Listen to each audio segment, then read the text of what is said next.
Kansas voters want a governor who will actually bring about real change. I am the only candidate in this race with a consistent record of conservative accomplishment. I started out as an intern for Bob Dole, was a White House fellow to President Reagan, state representative, senator, lieutenant governor, governor, and proud Trump appointee. And at the same time, I've been a surgeon, a businessman, a father of 3 beautiful daughters, and a leader who's made a real decision in people's lives. I'm a leader that's made decisions on their financial life, their physical life, their life-saving situations. We are here for Kansas, and under my leadership as governor, Kansas had a $900 million surplus. Get this, more Kansans were working than ever before in the history of the state. Household income was at its highest point, and we had a record number of new small businesses.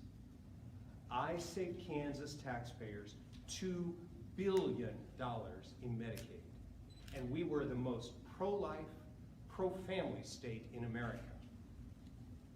Now, we all know conservative change isn't easy. When a conservative leader stands up and makes real change, they're going to shoot at you from every direction. The other side will attack you in every way possible. As a volunteer physician in about 20 war zones around the world, I know how difficult it is in places like the Rwandan genocide and Afghanistan.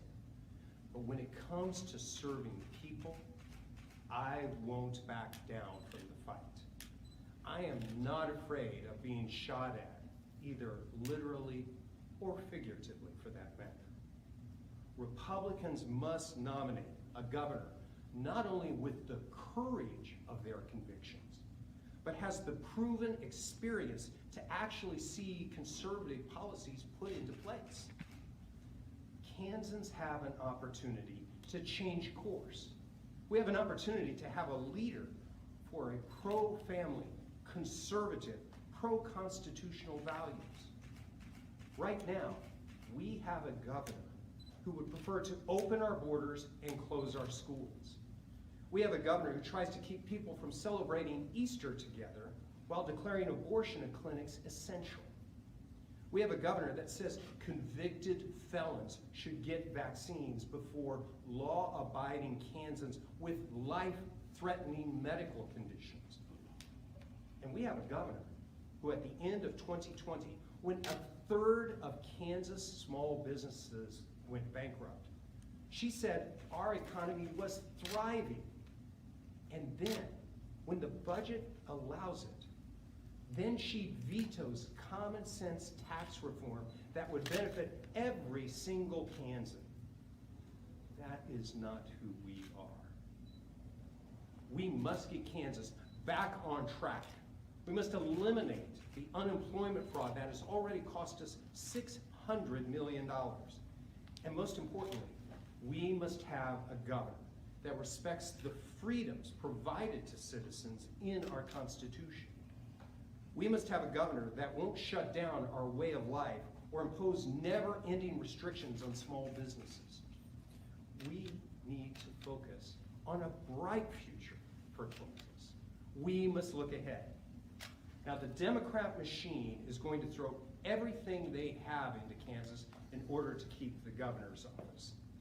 That's why it's important that Republicans unite behind the one candidate who can not only win in November, but will actually enact conservative policies. My campaign is rallying Republicans across the state of Kansas.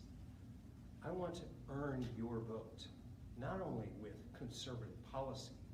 I want to earn your vote with an unwavering record of conservative accomplishment. And together, we will defeat liberal Laura Kelly in 2022. And with that, I am very proud today to be here with my good friend, Senator Roger Marshall. We're both fifth-generation sons of Western Kansas.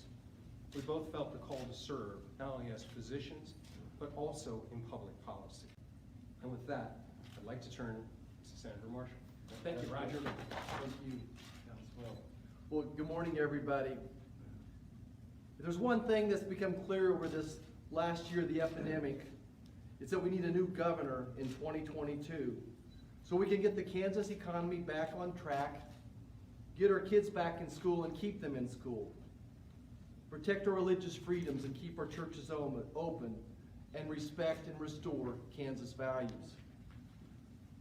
Like Jeff just said, we're both fifth-generation kids from rural Kansas, and I've had the privilege of knowing Dr. Colyer as a friend for actually some 30 years since our days in medical school just down the road here.